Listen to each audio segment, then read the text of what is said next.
Hey everyone, Mike here. Welcome to the channel. Phil Eck is a man that needs no introduction, but we're gonna do it anyway. He's been pivotal in producing and or mixing many of my favorite records over the past 30 years, from bands including Built to Spill, Modest Mouse, Fleet Foxes, The Shins, Band of Horses, The Walkmen, Father John Misty, and that list goes on. We're gonna chat a bit about process, about gear, and about decades of Seattle music history. Hey Phil. Hey Mike, how's it going? Doing good, man. Thank you for being here. Thank you for asking. Let's start at the beginning. Can you trace kind of the Phil Eck trajectory for me? Like growing up in the Pacific Northwest, what you were listening to? Man, you know? Grew up, born here in Seattle, but grew up in Bremerton, Washington. Yeah. Until I was in high school. Out of high school, I moved here, but in high school, I was in bands, kind of metal bands. I was a metal kid up until, my favorite band, was Iron Maiden. Nice. Metallica, things like that were just very important to me. And once those bands, in my opinion, started to kind of suck, I found a whole different group of friends that were in like punk rock and new wave and goth stuff. And so, my favorite music in the world was Metallica and the Smiths were the things I listened to the most. And that just got me into more listening to different kinds of records and listening to different kinds of music. And that sort of set me this trajectory of listening to a lot of Northwest music, which I hadn't paid a whole lot of attention to as far as, I knew some bands, but I didn't know a lot about Seattle local bands. And in like mid-late 80s? This is like 87, 88. And that really excited me when I first started hearing it. It just felt like connecting of all those things. It felt like it was kind of metal and gothy punk stuff, which just at the moment of my early, or later teens and early adulthood, it was just scratched every itch. Yeah, and subversive, but kind of coming out of that. I was where like, metal was king. Yeah, and maybe appreciate singing and maybe even lyrics in a different way. But by doing that, I used to go to Fallout Records all the time from Bremerton, take the ferry over and go, and I just buy tons and tons of Sub Pop things, and it brought me into this idea of well, this one guy always records these records in Seattle. You can make music in Seattle and record things that were meaningful and important to me. That was Jack Endino. I was going to say, is that Jack Endino? And I was just scouring these records. I was looking at all the covers and looking at all the studios, and they're all kind of in the same few studios. And I thought, this is cool. Maybe I'll go try to do that, because I didn't know anything else other than music, and I didn't see anything happening for me in Bremerton. No, just on Bremerton as a town, but I didn't have any purpose there. So I was like, well, I'll go to the Art Institute and learn recording, because I did that some and four-tracked and had been part of recording as my teenage years. And that's just started the whole process of me making records. It wasn't really anything other than excitement for music and not really wanting to be in Bremerton anymore. Yeah. So that's how I started the whole process of going down and making records at all. Is that like a 2-year Art Institute? It was like a 6-month or 6-quarter program called, music video business or whatever it was called. That sounds like a name. Yeah, it was terrible, actually. It was really bad, but there's some really cool teachers. And so I went to this guy named Tom Dyer, one of the teachers, and he said, what are you doing? What's going on with you? You seem pretty bummed. And I told him I wanted to quit. And he said, man, stick with it. We think as, teachers, we think you could do this and think you have talent to do this. And he said, you should work with Jack Endino. You should work at Word of Mouth. The old reciprocal became Word of Mouth. Sure. Yeah. And he introduced me to Rich Hinkland, the owner, and Jack. And I got an interview with him, and I just became the in-house intern studio guy at Word of Mouth. And I assisted Jack on records, and I assisted Rich Hinkland on records. I was still in school. I also did live sound monitors, mostly at the off-ramp, which is now Elcor Zone. But that's how it all started. Just being, I guess, putting my all into it, but just some really cool teachers that really helped me know some people, get to know people. And those people were extremely, extremely nice to me. And so that's how I started down the path of making records at all. Jack got really busy in the studio, and I started taking jobs that he was doing whatever he was doing in the grunge years and going, big projects all around the world, really. And I would just do all the local bands. So that's how it started. What did you glean from kind of being a fly on the wall with Jack's sessions, and any other early mentors that shaped? Rich Hinkland was another guy. And I guess you could say Tom Dyer, the teacher at the Art Institute. Sure. He had a record label called Green Monkey Records, and he had a studio at his house, and he was a pretty cool Captain Beefheart kind of guy. And but he was a picture. Yeah, he was cool. Yeah. But yeah, those guys were. I mean, I if you didn't, book the studio time with either Rich or Jack, or they brought in their own projects, you just got me. And I would record local artists. I would assist anybody who walked in the studio. If they were the engineer or producer of the record, I would assist them on probably the whole thing, which was just the way how that studio and most studios ran at that time in Seattle. But Jack specifically, what I probably learned more is how to handle artist situations, like band fights or a singer who can't sing well or having a hard time headphone mixes, how to make them hear themselves in a way that they're bring out the best of their abilities. Jack was really good at that. And that's something you just have to watch, and you can't just turn a knob and have someone make sense of it all. You have to kind of coach them. And so watching someone coach somebody was the first time I understand what producing was. Yeah, the human element that this just completely how to handle how to work with an artist. Yeah, not a microphone or turning any knob or whatever. Just how to get someone to play in time, how to get the drummer to relax, how to get the singer to hear themselves to sing, not flat or sharp or whatever. So stuff like that. You mentioned the off ramp, and I've heard a little bit about this before, but I'd like to hear a little bit more about kind of what that experience was, because that was a venue that a lot of people were coming through at a really choice time. Yeah. Tell me about the off ramp. Well, it was owned by this guy, Lee, I believe his name was. They oversold that place, dangerously oversold that place. Mm-hmm. But in 91, I guess, 90-91, when I was first to work there, it was the main venue. Things had kind of shifted away from, I guess, Pioneer Square, maybe Belltown, like the original Vogue and stuff like that, and had moved to this random spot. East Lake, center of the universe. Dumpy little place. Yeah. But man, Nirvana played there when I was there, Mudhoney, Soundgarden, Taz, Smashing Pumpkins, probably the most sold out show I've ever done in my life or been a part of ever. Terrifyingly so was Smashing Pumpkins' first show in Seattle, Gish tour. Yeah, early Pumpkins. Yeah. But it was just a fun, weird, under the radar. All the sound people got paid in cash. I was an actual employee of the off ramp. It was the subcontractor of the sound system. So it was just, I was underage. They didn't know I was underage, but I was underage. I had my older brother's driver's license, and I got in. John Roderick from the Long Winters was the doorman, and I showed him. I walked in with my friend Melissa, who was the monitor person. She decided to go to Alaska to fish, and I took her job. And she brought me in during like a sound check, and I showed him my ID, and he's like, "Oh, cool," and he just never asked for it again. But I was 19. Thanks, John. Yeah, so I was 19 years old when I worked there. So I just saw him do the Long Winters thing with Mike Squires a few weeks ago, and then they were both hanging out here in the shop a bit. So we were chatting it up, catching up with John for the first time in a long time, and I've known him. Pencils out, man. I've known him since I was 19. He didn't know it, but I was underage. Actually, and this because Phil, I do my research. I was watching your podcast with Mike Squires doing the Couch Riffs thing, and you had a great little nugget in there. I love this, where you said, I'm paraphrasing, but that you're a liaison between people that play music and people that don't play music. Right. Yeah. And yet, so much the breadth of what a producer's role can be. There's so many different permutations that can take. Yeah. Can you define how you like your role to fit in collaboration with the artists you work with?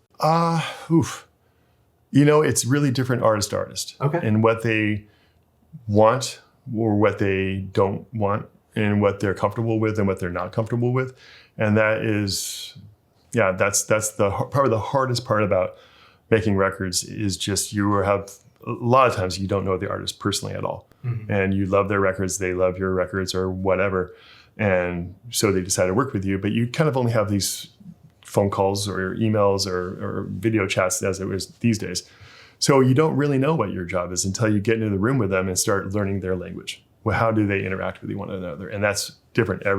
Some bands are way organized. Some are complete shit shows. Some of them are like, it's the singer and everybody just does what the singer wants. Mm-hmm. Some of them are full collaborations and that you don't know that until you're really with them.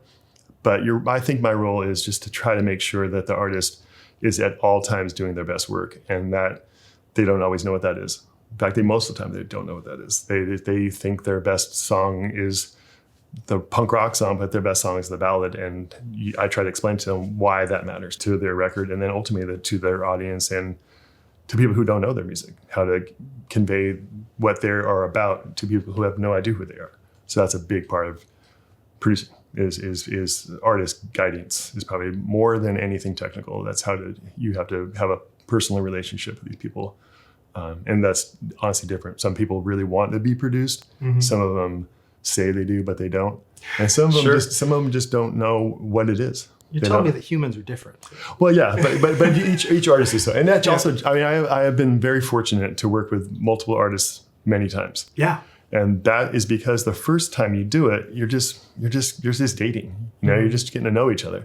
And you don't, as by the halfway point, by the end point, certainly by the mix point, we're all unified. We're absolutely on the same page. This is what we believe in. This is what we're doing. This is the album that people are going to hear. And then, so you've gone through that process to get to know you. Second record is so much more fun and more relaxed, and there's a lot less communication. Just like, we know this is going to work out. Phil's going to help us make this sense, because, a lot of times you're tracking stuff and it doesn't make sense for 2 weeks.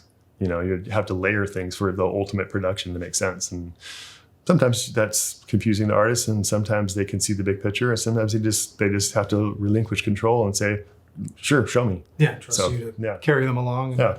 So I think that's the biggest part about record producing, that I try to put that role in there, make sure they know that I'm on their side, that they don't need to worry about any of it, that I'm here to guide them through it, and know that I'm there because I like their music, and that, if those trust issues or whatever can be resolved quickly, we can get down to nitty gritty quick, because it's exposed. You're always kind of fucking up in the studio. You're always singing flat or sharp, or you're fucking up your part. It's a process of eliminations to get great shit. And know that I'm not judging that. Like, yeah, fuck it. Keep doing it. We'll do it 20, 30, 40 times until it's badass. It doesn't matter to me. It's end result is all that matters. Anything anybody hears on the record should feel like it just happened for you. It should feel like it's your own personal experience, and that the music is coming out of those speakers for you to enjoy, not for the artist to not only for the artist to experience their art, but for you as a listener to feel that motion. Feel that, put headphones or however you listen to music, and just feel like it's being performed for you. That's how records should be made for. Back to exactly that quote that you gave. You're that liaison. You're that link between the artist and translating that to what an audience is going to experience best, and what's best for the artist ultimately as well. Yeah, right. I say a catchphrase I say a lot in the studios, and I'm partially joking, but I say my mom should understand this. And I don't mean to say that it should be made for my mother necessarily, but my mom loves music. She loves the Beatles. She loves Johnny Cash. But she has no musical talent whatsoever. She can't sing. She can't play anything. She never has, but she loves music. And many times she'll say, Phil, you gave me that Bill Spill record. Does he like George Harrison? And I'm like, Mom, that's perfect. Of course he does. Like, that's awesome. That a 70-year-old woman at the time or whatever would have that connection to something and like it, because it reminds her of something or whatever. Whether she understands exactly why or not is an important part of the listener to experience from any record. The universality of that language. Let's take it back to kind of I'm curious how your approach to producing has evolved, and talk a little bit about Built to Spill and There's Nothing Wrong with Love, and kind of how, I know you've told those stories before, but I'd love to hear those stories here. The crazy thing, that record's 30 years old this year. That is crazy. Which is crazy. I was 22 when I made that record, and I don't really 100% know exactly how I got that record, because I didn't know Doug and loved his first album, Alternative Waivers, loved it. But I got offered to do a record from a band called Butterfly Train. And Butterfly Train was Brett Nelson, the bass player on Nothing Wrong with Love, his band. There are 2 basses and drums, and he was a singer. So two basses and drums? Two bass players and a drummer. Right. Yeah, that's their first record. And they were on Up Records, local label. Yeah. And so they loaded into the studio down the street, old John and Stu's place.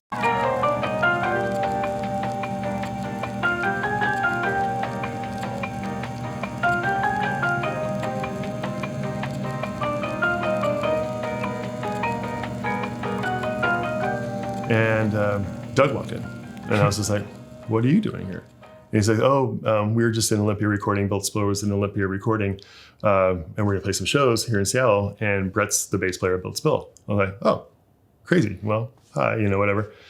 And I think we had 4 days maybe to make that record, I think. And one day he came in just to kind of hang out, and I was having Brett do a harmony on a chorus, and he goes, "Are you having Brett do a harmony on a chorus?" And I said, I thought I was in trouble. I said, "Yeah." He's like, "God, I've been trying to get him to do harmonies to his vocals forever," and he just wouldn't do it. He's like, "Do you want to make a Built Split record?" I was like, "Okay." And he had said that he was going to make a record with Steve Fisk because he just did the first Halo Benders record, and Steve Fisk had mixed it, so Steve was going to make the first Built Spiller or the next Built Spiller record. And I said, "Well, I don't want to step on anybody's toes, man." Like, sure. He's like, "Oh, no toes. It's my record. I want you to do it." So we did. That's how it started. I mean, that record has, even within Built to Spill Records, has a very specific sound. I think a lot of people try to get that maybe inorganically, but can you talk about how that sound just happened on that record in that way? Man, I wish I could say specifics. It just, we got the drums up and bass up and probably cut I will say it was the first time up until that point of me making records, I recorded everybody live. You try to keep as much as you could, keep the guitars, keep not vocals, but everybody played together. You try to keep as much as you could, and then punched in a couple of mistakes, and that was your basic track. So Doug comes in and he says, "Oh yeah, don't worry about my guitar. You put a mic in front of it, but that's going to sound terrible. I'm going to play really quiet so it doesn't bleed in the room. It's all one room. But yeah, don't worry about my guitar. I'm just going to play scratching, redo everything." I was like, "What? You can do something like this?" So it was the first time I ever worked with one artist, that one guitar player who played all the tracks, a million guitar tracks. I never had the time to do that. I never had the thought process to do that. So we did all the basics in a few days, and then it was just me and Doug, playing guitars and tons of different amps and layers. And Jim Roth has some stuff. I knew Jim way before all those guys, and I remember getting Princeton's from him and just a whole bunch of stuff. I'm like, well, if we're going to record a bunch of different guitars, they should all sound different, shouldn't they? We can't have the same twin with your one rat pedal and your Strat. We have to have different things. So we just brought stuff in, and I had the luxury of doing that, which was really cool. You segued me right into the gear conversation, because I was thinking specifically about Built to Spill and all of those guitars. And what primary elements are you shifting in and out within a rig so you can effectively layer that much stuff? Are there? Man, I think a lot of times it was just a lot of the decision making was you have a sound going. And at that time, he played a 79 twin reverb, and his 1990, which he still plays, Fender with lace sensor pickups, a Strat. Strat and twin. Same gear you always had at those days. And I don't know if we really had too much else other than that. So he probably, what I remember would be, he would play the part and it just didn't sound cool with what he had. That's not going to sound cool. We need something, a different sound. So we got Jazz Masters, and he had a 79 Les Paul Gold Top with mini humbuckers that we used a few things. So we had maybe one other guitar, but maybe I had one of my amps there at the time. I don't remember what I had, but I just knew Jim. I just would get stuff from him. Princeton's Jazz Masters. I think that's the first time he played a Jazz Master was in the studio with that. Yeah. And just brought in stuff just to say, well, we're going to add all this stuff, and we have all these parts, and some of them are going to sound more like rhythm parts, or some of them are going to be medium melodic parts, and some of them are full-on solos. Those should just be different textures, and that was certainly the first time I ever had the luxury of doing that, was on that record.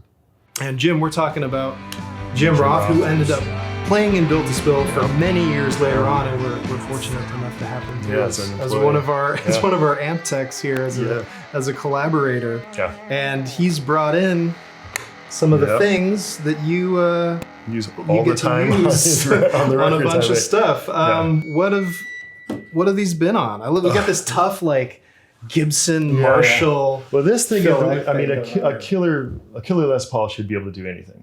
It should be able to be beautifully clean and rich and shred. And I'm not going to say that I'm the biggest technical person in the world, so I don't exactly know why this one does this, but this one does what I want all the time. It can sound beautifully clean. It can sound extremely deep, but it also can just heavy distortion, wailing solos like any Les Paul can do. So it can just do a lot. And I rent this from Jim all the time. Often, even the last record I just did that came out, it's a band called Rainbow Drive. It's, I think, the main guitar on the whole thing. Got it.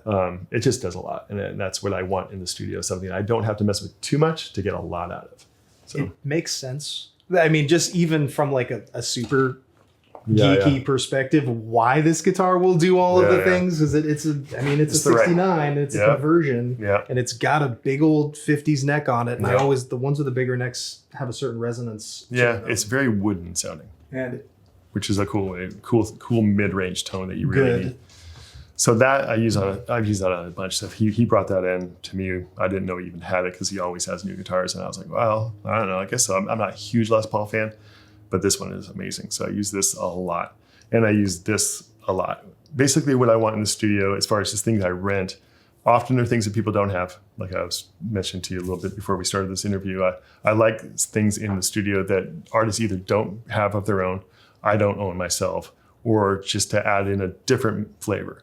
And I want it to do a lot of things. I want it to be able to be clean and beautiful, and I want it to be able to wail if it needs to.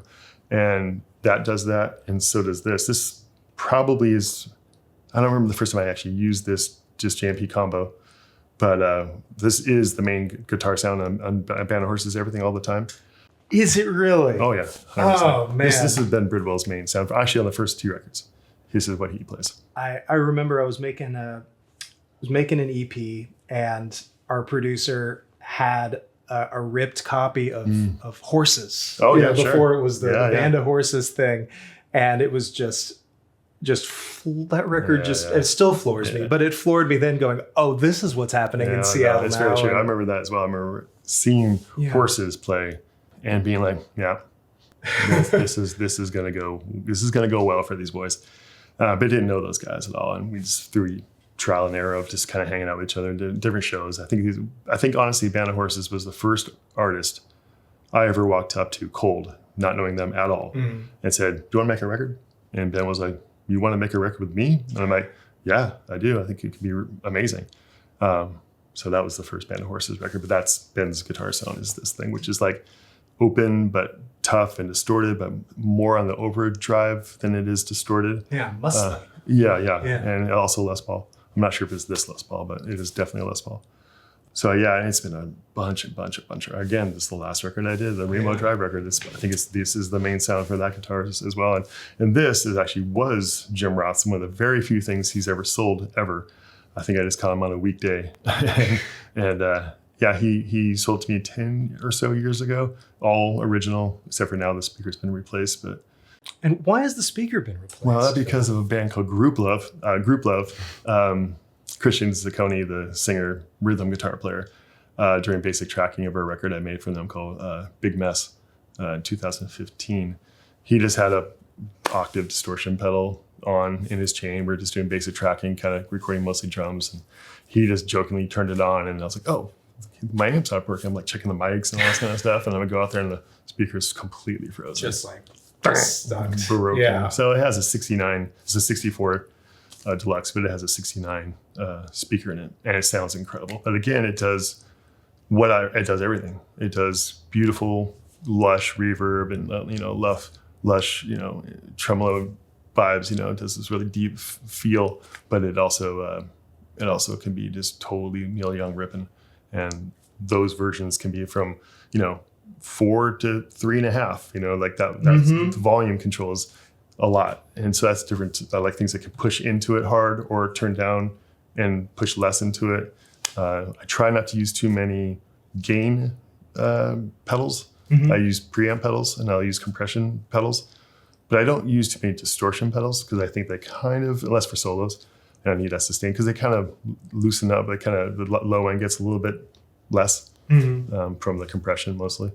But so these are things I use because they do everything well. I've made records where it's been just this and didn't use any of the guitar player's own stuff at all, but it fills in the void of everything. So I use these all the time. Is this kind of, within the Fender black panel thing, is this kind of your preferred form factor, the single 12? Yeah. Because I know you had that you had the Super Reverb for a long time. I still have it, yeah. You still have the Super you got from Robin? Yeah, the one I bought from Robin Pepper. Oh, yeah, I still have it. I didn't know you still had that. I didn't bring it because it's fucking heavy. Yeah. But I still have it. This is why I don't play Super anymore. Right? Yeah, This is why I they're play heavy. Vibro. They're so heavy, and I love them. They're beautiful. I mean, they don't rock. They don't distort themselves well.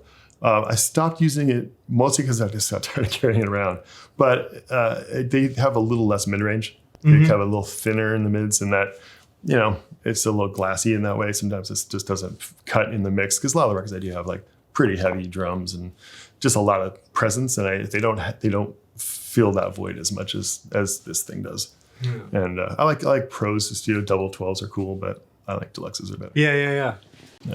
Yeah, the pros, the Walkman amp. Oh yeah, the wobbly chassis. Been through they don't even use flight cases. Just check it pull the tubes out and throw it on the track. And it was like duct tape. That thing. I had an old assistant engineer named Cameron Nicholas, and Cameron got shocked so many times from the Walkmans. Oh, and you go, but he's like, do I have to go change the mic? He got there, It's constantly getting shocked. What? Because they would throw it directly on the belt, and I've seen I was on the tour where they did the Fleet Foxes and watched that just go through, and it blew my mind. Yeah, they're the funniest dudes. He was like, well, I've had in flight cases before, and they just get thrown around and broken anyway, so fuck it. Yeah, throw it on there. He's just duct taped it together. He still has it. He still tours with it. Yeah, well, one of them came to Guitar Bar in the garage in the first couple years where you used to visit us there, and we were replacing the speakers because, of course, they were blown. Yeah. We pulled them out, and the entire baffle just did this. It just collapsed in on itself because there was nothing holding it together. It sounded killer. I mean, the record I did, Heaven, their last official album before they disbanded back in the day, it's the main amp on that whole thing. It sounded cool, really cool. And he had that really cool Jaguar. Still has that 63 black Jag. Yeah, which is really cool. So that was his main guitar in that record, mostly. And Hamilton's Telecaster, which is a badass Telecaster. That thing is sick sounding. It is. And that's the main sounds of that whole Heaven records. And I don't know if I didn't own this. I'm sure we had that. I don't know if we used it, but we primarily used his Pro. That just shocked the fuck out of everybody. That's the only time I've gotten to see you in your element doing your thing is because they invited I tagged along with someone down to a vast when we were mixing, or when we were doing vocals. When we were mixing. It was a Super Bowl Sunday. Was it really? Yeah. And we were mixing that, and then everyone out got Red Mill burgers. Oh yeah, those guys love Red Mill. Yeah, I remember it. Well, I'm like, oh man, get to be in a vast to see you. We were mixing. See you doing your thing because we did the basics of Bear Creek, overdubs in the big room at Avast is the A room, and then we mix it in the B room. That's right. Funny. I remember that. I remember you coming in. So we didn't know each other at all, right? Not really. I mean, just kind of tiny bit. Exactly. Well, that's back in the day. That was, I kind of got to be on the ground floor of seeing that Fleet Foxes thing come together. From my perch at the accessories department at Guitar Center, where Robin and Sky would come in every day and kind of really not do what people in guitar stores do, but like work on songs, like workshop stuff every afternoon for a few hours, and got to know them through that. And I remember when they were putting their first EP together, which I brought with me. The original silkscreen. I've got the two versions. Wow, the hand numbered one. Yeah, so when they did their first, they were coming out of being the Pineapples, and they I forgot about the Pineapples. I think they were the Tropics too at one point. I think they were. Yeah, they were. They did a few shows I saw as the Pineapples. Pineapples, what a great name. And then the Fleet Foxes name came around. They were doing a show at the drum school in North Seattle because I booked it. Wow. I knew they did it. I can't believe they did it. Yeah. And this was, I think, before you had mixed the EP. Is that right? They at least threw a version together they had mixed. Oh. So that was kind of the interesting thing for me is because they think they already knew you. You were on board to be working with them, working on this EP, but I was like, oh man, I can get this version that Phil hasn't mixed, and then I can Compare it to the contrast. The silk screens. Yeah. Oh, yeah, you gotta check this out too. Oh yeah. Yeah, there's a baby face Pecknold in there. Baby face Pecknold. Holy moly. That's the guy I met.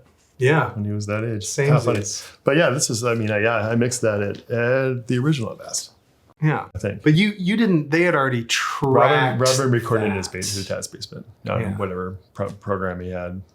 I guess it's probably Pro Tools, but yeah. Yeah. Robin recorded it, and then a lot of Boss SD1. I'm sure there definitely is that. Yeah. He just I met him through his sister. I was dating his sister. That's how I met him. And sure. We had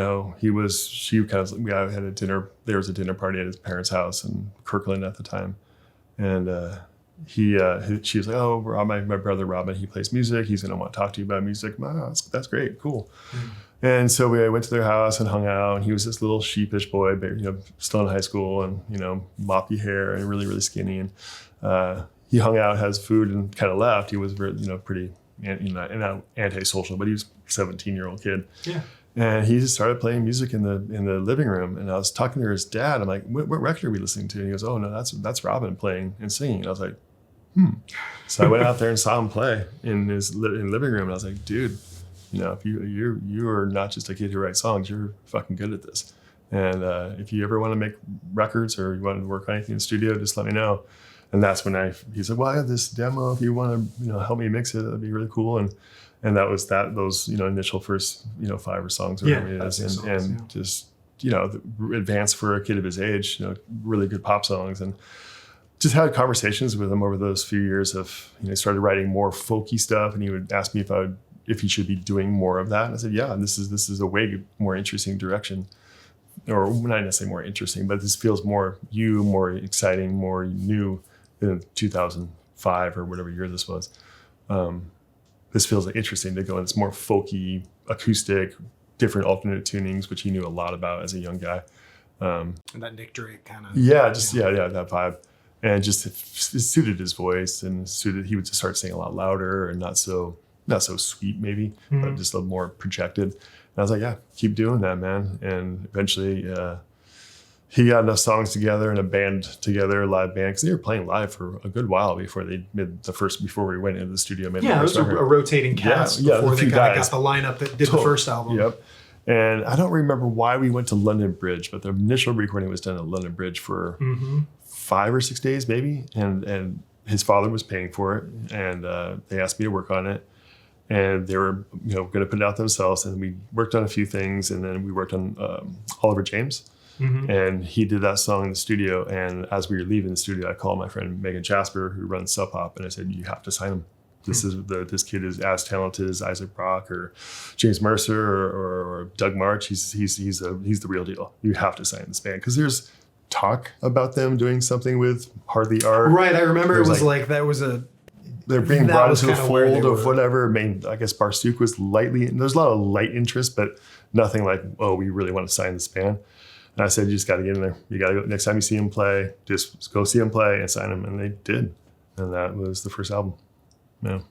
And you've been kind of a conduit for a few bands in that way of really bringing Sub Pop in. Band of Horses was one of them. Yeah. Father John Misty was another one. I helped Josh get into that world. And there's been a few other smaller things, but those Band of Horses and Fleet Foxes and Father John Misty are the main ones that I helped. I'm not gonna say I'm the one that made him sign him, but I definitely helped get those guys in there for sure. And that after that first recording at London Bridge, that a lot of permutations, a lot of. We did a bunch of different studios. Basically, he had a group of songs. Some of them were even like on that. He was doing different versions of the EP and just taking songs off. He was writing new songs. We would just do different sessions. We probably worked on that record for, I don't know, maybe a year, 6 months or a year, just in little chunks of the new batch of songs, taking ones off and adding new ones. And he would do some stuff on his own, tracking wise, just because he had no money. They weren't on Sub Pop yet.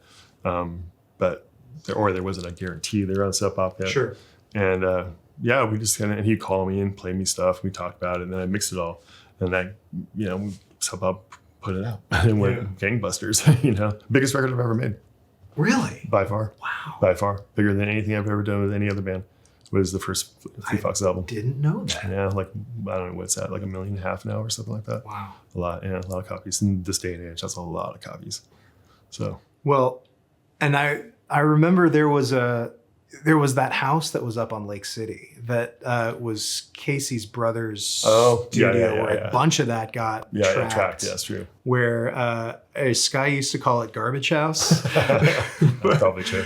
That was a magical little house. I ended up making a couple records there before they tore that place down. Yeah. And like the early Pedro the Lion stuff was done there. And his brother. Yeah, you're right. Yeah, and Casey and his brother owned the plate reverb, the EMT 140 plate that they owned, that they literally packed up and brought to Avast so we can use for mixing. Right? And Stuart still has it, and I think is officially buying it like right now. Really? Yeah. Which is all over that record. All over. So the main reverb on that whole record is the 140. Wow. Yeah, that was Casey's own personal 140 EMT, which is pretty amazing to me. Well, dude, while we're on the Fleet Foxes beat, let's talk a little Helplessness Blues. Sure. Because that was another record that I think went through a lot of studios, a lot of permutations, maybe even more than the first album. Much more, yeah. It was just that classic, that sophomore, not slump, but that sophomore pressure.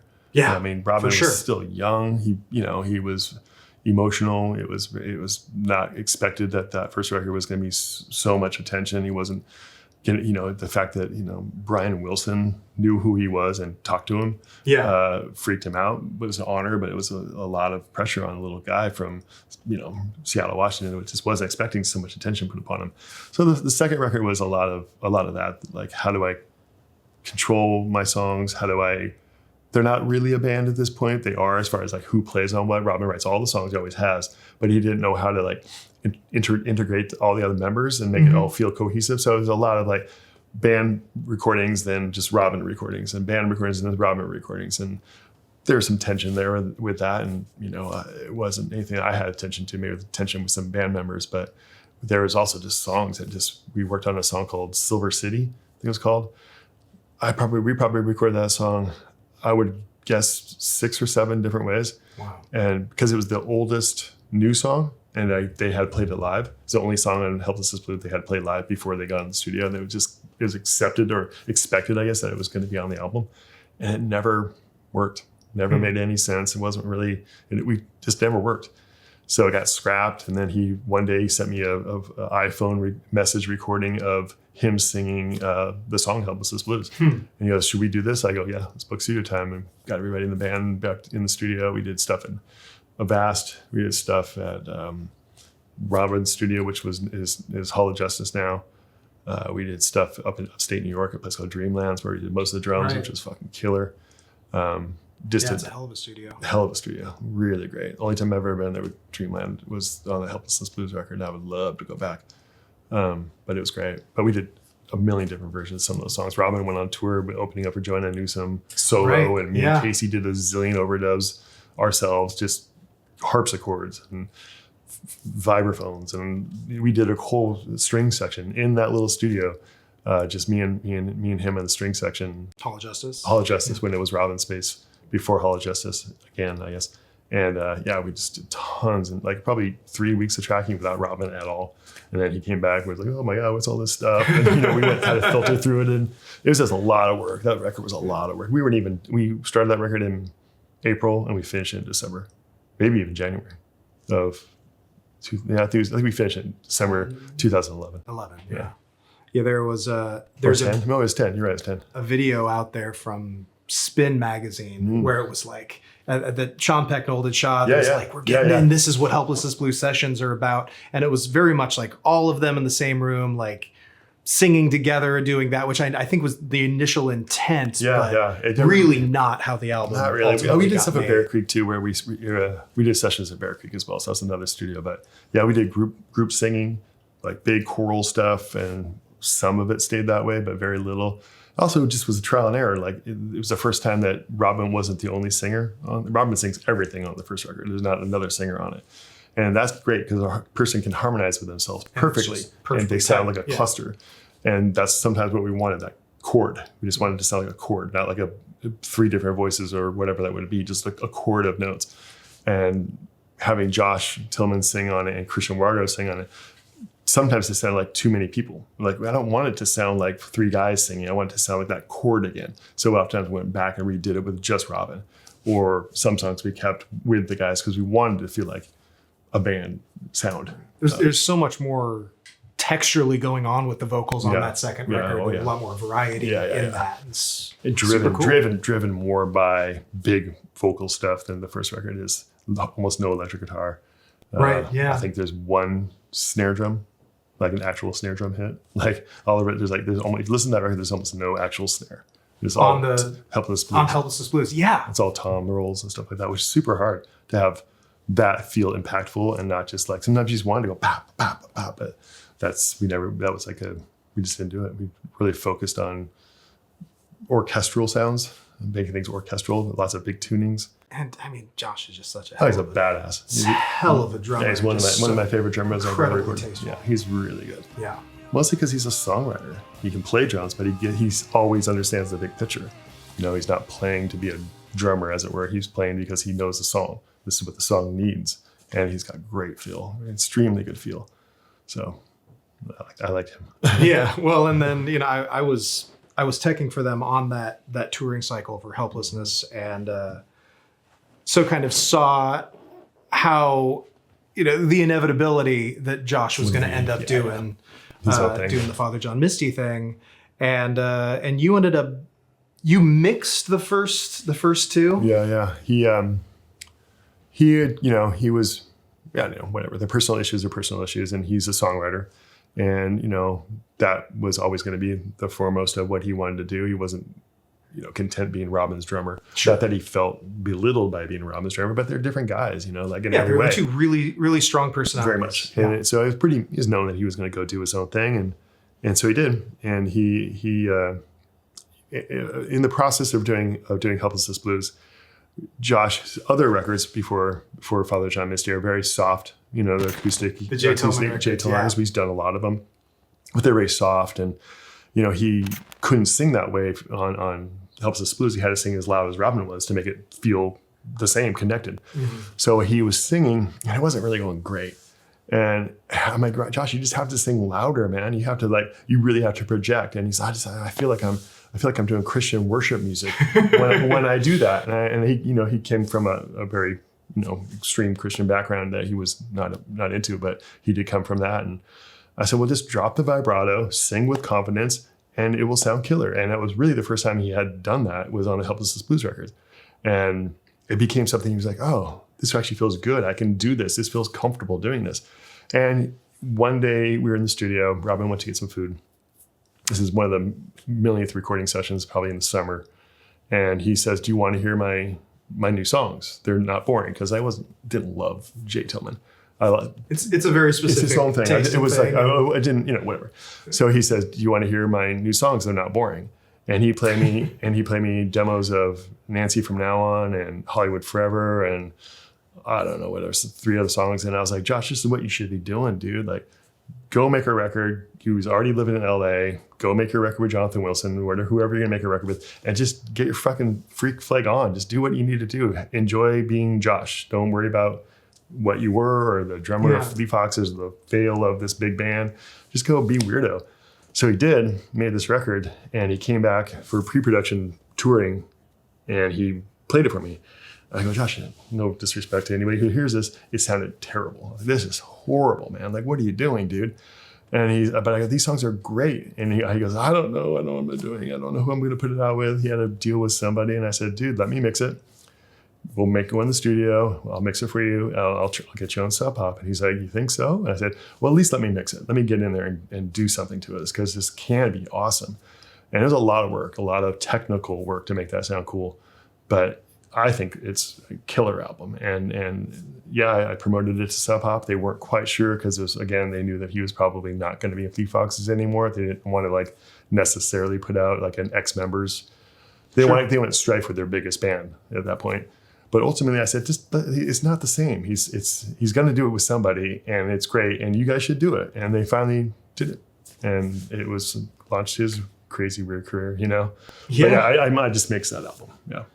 I remember first hearing Hollywood Forever and talking to Josh about it later and being like, that's a Strat on that track. To the best of my knowledge, that's what he told me, that it's a Strat on there. And you made that Strat sound so cool. It was the weirdest. I remember that song specifically because I remember bringing the faders on that song. I knew the song was cool, but I remember bringing up the faders and going, what is this guitar tone? And he was like, help me. Because it was like really dry, really small, super very small. Pointed, very mid-range, sounded like a filtered preamp distortion is what it sounded like. It sounded like microphone preamp, honestly. It didn't really even sound like an amp. It might have been microphone preamp, but it sounded like a mosquito. I was like, how the fuck am I going to get this, which is the only guitar in the song, to sound cool? So I did all these reverb tricks, and there's probably 5 or 6 reverbs that are spread out in different ways, and some of them are gated to make it feel not too long, but they're big. It's a ton of work to make that guitar make sense, and it's crazy sounding, but it's super cool, and it makes the whole vibe of that song really, it makes his voice make sense and all that kind of shit. It's really cool, but it took a lot of work to make that sound that way. Well, and then it was, I teched with them for a while there, kind of like coming out of the first album and through the first part of Honey Bear, and it was always like, how do we get something that does this? It was they were using a Gaiatone live on the first. I own that guitar now. Wow. Really cool guitar, and that was the closest thing to that what you had kind of created. But it was always like an agonizing, like, how do we keep trying to get closer to this thing you created? Because it was one of my favorite guitar sounds on anything in the last it's pretty wild. time. It's a pretty wild sound. But it's a spring reverb. It's a plate. I think it's some digital reverb. There's this. I just kept figuring. I gotta make this sound cool. Probably had a ton of EQ as well.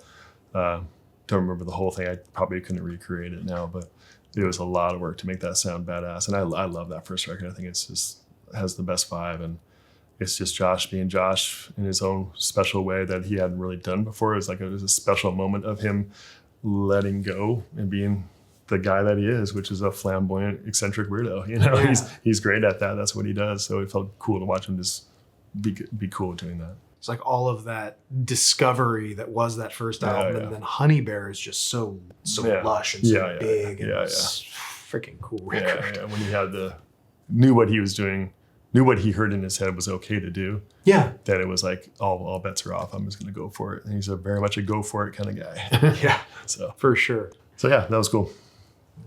Technology has shifted so seismically since you've been in the game.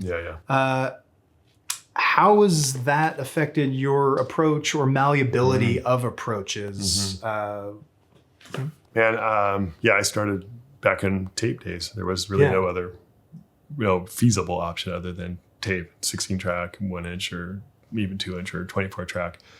And I was a very late adapter to anything digital, not because of anything of a purity point of view. I don't have a purity to concern at all. I don't really care as long as it sounds cool. It just didn't sound cool. Early digital was terrible. It just sounded thin and bitey. And probably the biggest thing was that, no matter what you do with tape, any analog source, it's going to lightly compress. Whether you want it to or not, it does that, which is the purists didn't like that. They wanted to not.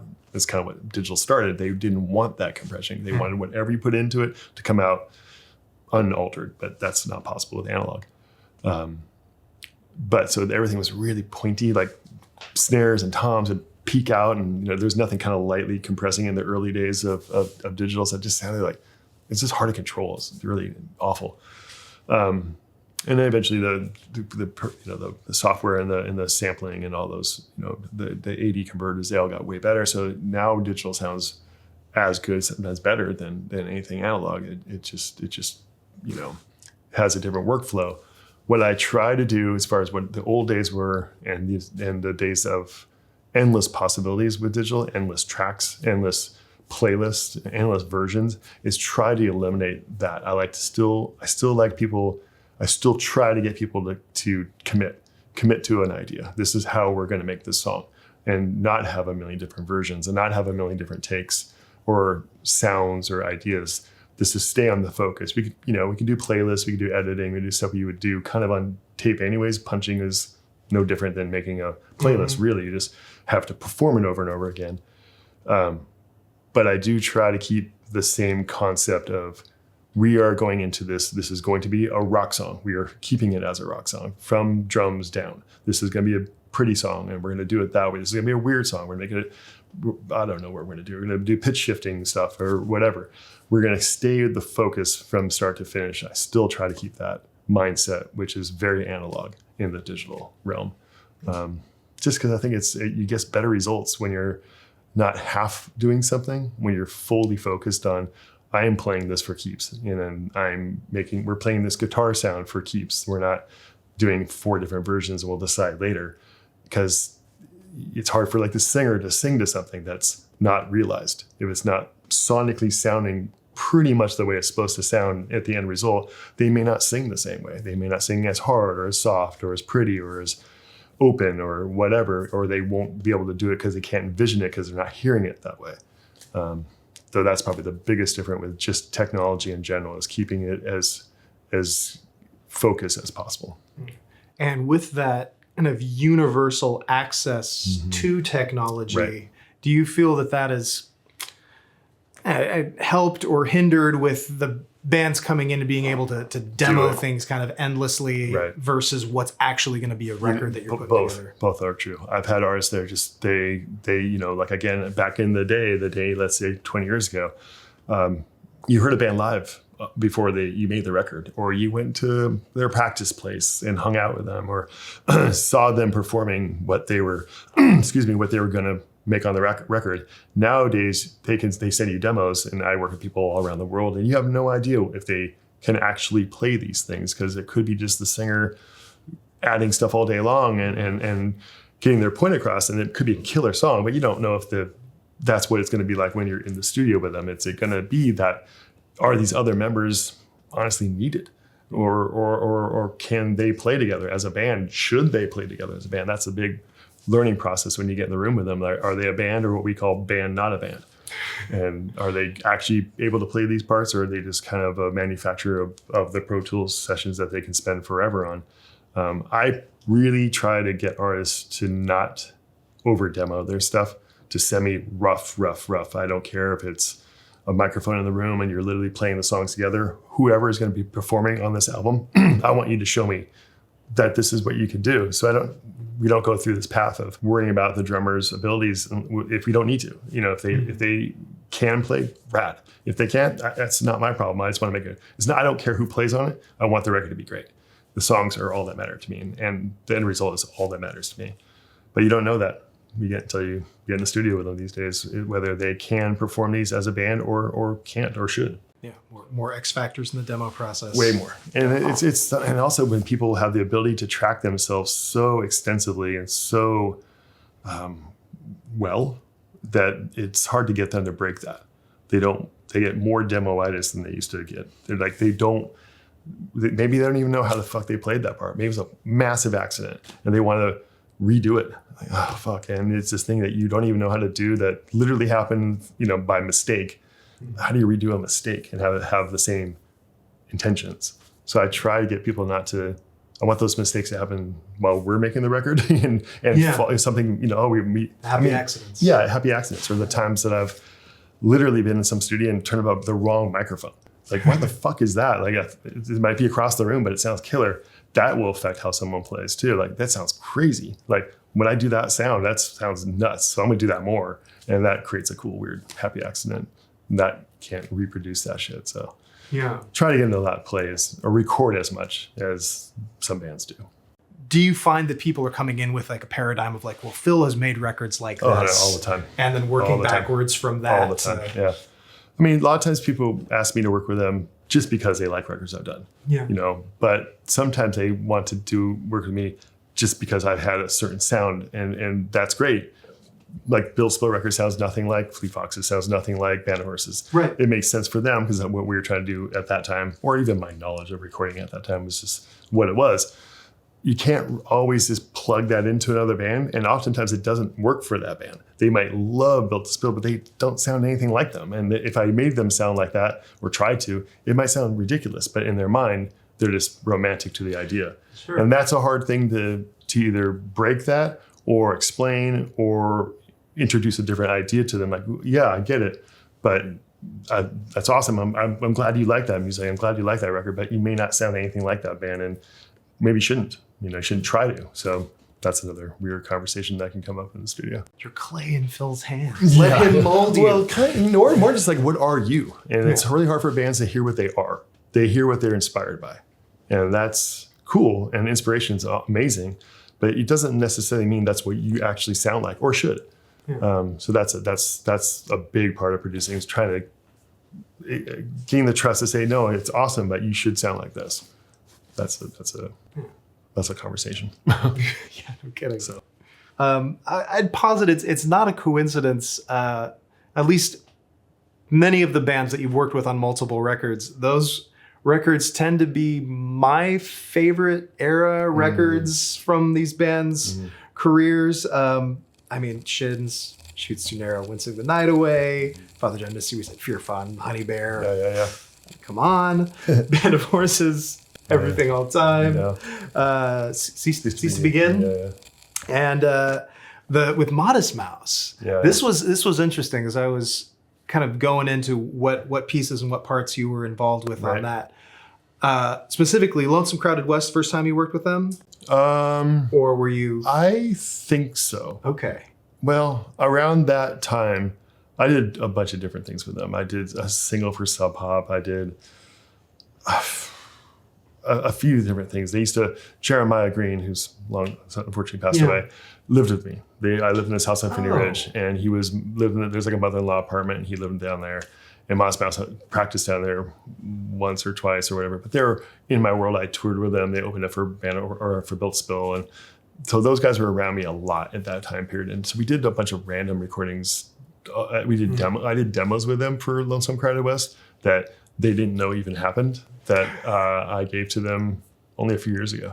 That they were like, we did what? I'm like, dude, I have them in my house, man. Like, they're the 1997 demos or whatever the hell they're called. But so I did a bunch of stuff with them in different pockets of things. And I don't know if Lonesome Crowded West was the first time, but probably close to it, yeah.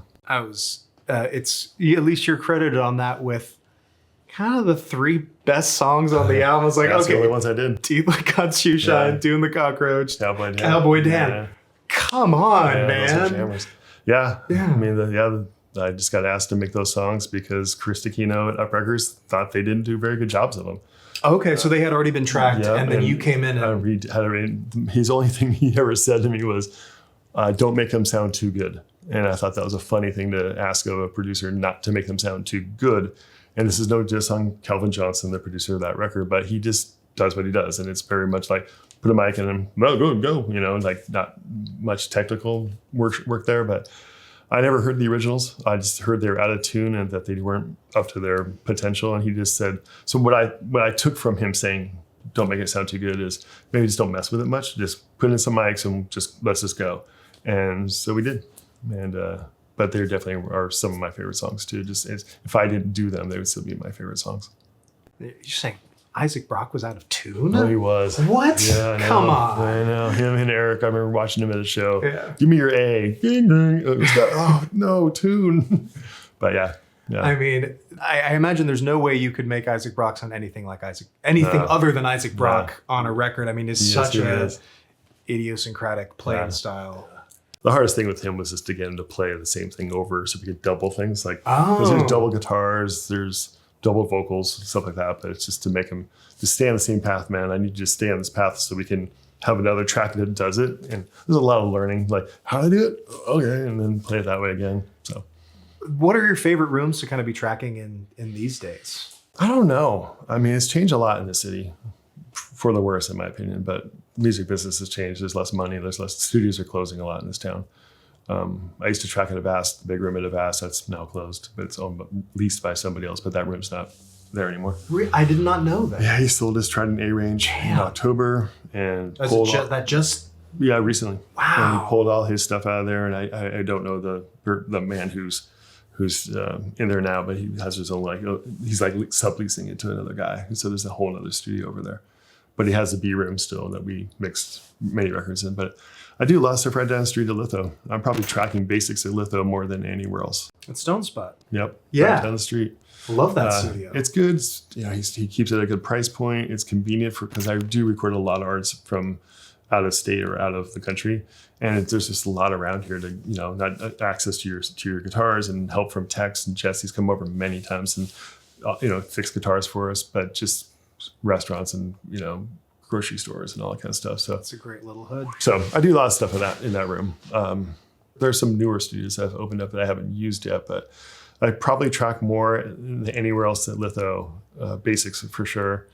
Overdubs can be done all over the place. I've done stuff at Hall of Justice and whatever, but I mix a lot at a place called Electro Kitty up in Wallingford. I mix there all the time. Really? All the time. It's good to know Electro Kitty's still kicking. Yeah, no, it's pretty great. So I do want to touch on a couple other guitar things. What's this Martin here? Which one is this? The D35? That's your that's the D35. I use this on probably more records than I've. Beautiful tuning. More than Isaac Brock tuning. Isaac Brock tuning.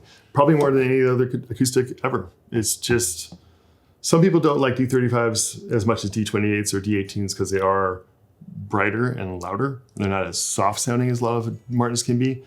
But in music, in studio, and in rock especially, you need that aggressive push. They just stick to lighter bracing, so they do a different thing. They push on the microphone better. Yeah. I love this guitar. Again, if Jim would ever sell it to me, I would take it. I use it all the time, and the Tomastic plectrum strings on it was from Robin Pecknold. I didn't know anything about them. He was the first person that ever used them. He turned me on to Tomastics as well. They are fantastic acoustic guitar strings, brand new, the best sounding brand new acoustic guitar strings you can put on a guitar, in my opinion, at least for the price. But I love this guitar. It holds tuning beautifully, opens open tuning beautifully. And it just has a really dry wood, smells dry, openness. And dry wood is the only way I can describe guitars, really, is how they sound wooden or dry. They don't sound like the varnish is holding them back. That's my way of describing it. No, I mean, we've written almost 15,000 pieces of ad copy for the Guitar Bar. And yes, these are adjectives that I feel are resonant and true and consistent with what a vintage Martin does. Yeah. And I love Martins more than anything other guitar for strumming. For a big, large, like Robin Pecknold, this guitar has to carry a huge amount of weight, to have a huge amount of sonic spectrum. They do that the best. I do think things like J45 Gibsons do finger picking better. I find Gibsons in general sound tighter, like the notes are clearer and more defined within themselves. Punchier? Yeah, punchier and more defined within their own notes. And Martins, not that they can't do that, are wider. They're way broader and spread out and washy at times if you want them to be, but they really carry a lot of sonic weight, which is the hardest thing to do in acoustic guitars, have it feel like it has the balls of electric. Or, it tends to. But yeah, I love the guitar. I use it all the time. What has that been on? Has hasn't it been on? Honestly, all these. These two especially, because I've probably had these longer than these two, or used these longer than these two. I don't know what record they're not on. This is on every single record I've ever made. The last 10 or 11 years I've had it. I don't know how long I've been using this. 20 years, but it's at least on one part of any record I've probably made in that time. Not sure about this, but this has been here for, unless Rob, I'm not sure if Robin played this. We probably used it on Robin's as well, but he had so many Martins. Yeah, the flow of Martins in and out with that so many tracking, Martins. But it might have been even on that too, to be honest with you. So it's just countless records, countless. I did a record from a band called Simmel, local artist, and that's 100% the acoustic guitar on the whole record is this thing. It's spruce and Brazilian rosewood and 60s and light bracing and all the things that you want. Yeah, and just like the extra bracing inside the D35, I do think has a lot to do with this projection and why it pushes so much more into the tracking. So I think I just felt the market for D35 just pop, man. Yeah, these things are. I love a D18. I love your D28. They're killer. What I want is more of a studio thing, and these do studio things really, really well. Not that the others can't, but this one specifically, is pretty great. I think it's definitely on the Walkmen album. Hamilton bought a D35 while we made that record from San Francisco or something like that. I had it shipped to him or whatever, just because those guitars are amazing. So yeah, they've always had some really, really thoughtful choices in the guitars that the Walkmen have. Yeah. Oh yeah. Really tasty, cool Yeah, stuff. man.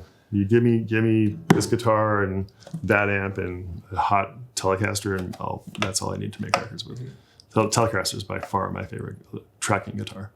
Like you could do a hot, tight wound 64 pickup, like really high tight windings in the pickup, high output, lots of control volume. I love it. What would Phil Eck today, say to 19-year-old Phil Eck getting started in the game here? Buy more fucking shit and hold on to it. Don't sell stuff. Hold on to your Jazz Masters and all the stuff I used to have. I sold so many things over the years. I wish I didn't do that. Mostly because I thought there's always going to be a better version of those things, and they maybe were, but I never found them. Or the classic tale we're all chasing. Yeah. But yeah, I mean, I use I have from you. I have a Gibson 335, 69 335 that I bought from you guys. It's the walnut one. Yeah. I remember. Yeah, I forgot that you got that from us. Yeah. That's so cool, because you were looking for like and it was Derek from Murder City Devils that had one? Yeah, he did have one. Yeah, that was kind of, I think, maybe where you he did. Yeah, you're right. got the itch for that. On the Cave Singers record I made, he had a 71, I think, a walnut. That's a beautiful guitar. And again, you don't see them a lot in the studio. I like guitars and amps that people don't bring in a lot.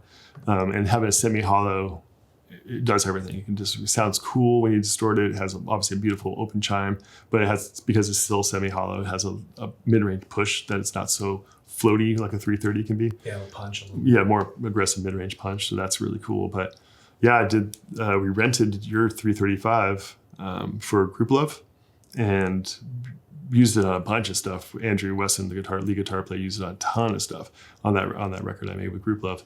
And I texted you. I was like, man, I want to buy this. And I did buy it from you. I think I ran down and gave you a check that day. Like you said, yeah, sure. I'm like, I'm coming right now. And that one would have been when we were still in the garage. Yeah, for the sure. original place. Yeah. Yeah. We were out of Vast, so I just drove down Right, down the way. Yeah. So I bought it from you, and then a couple of days later, Andrew confessed that he was really mad that I bought it. He was like, I was going to buy it. I'm like, well, you could have said so. He's like, no. So yeah, I still have that. I use it all the time. It's a great guitar. Oh, man. Phil, thank you so much for taking the time today, for going down all these different rabbit holes with us, for telling all these stories. I really appreciate it. Oh, man, you're totally welcome. Thanks for having me. Yeah, of course. And all of you at home, thanks for tuning in. We really appreciate you. If you'd be so kind, drop us a like, subscribe to the channel, and stay tuned for more content.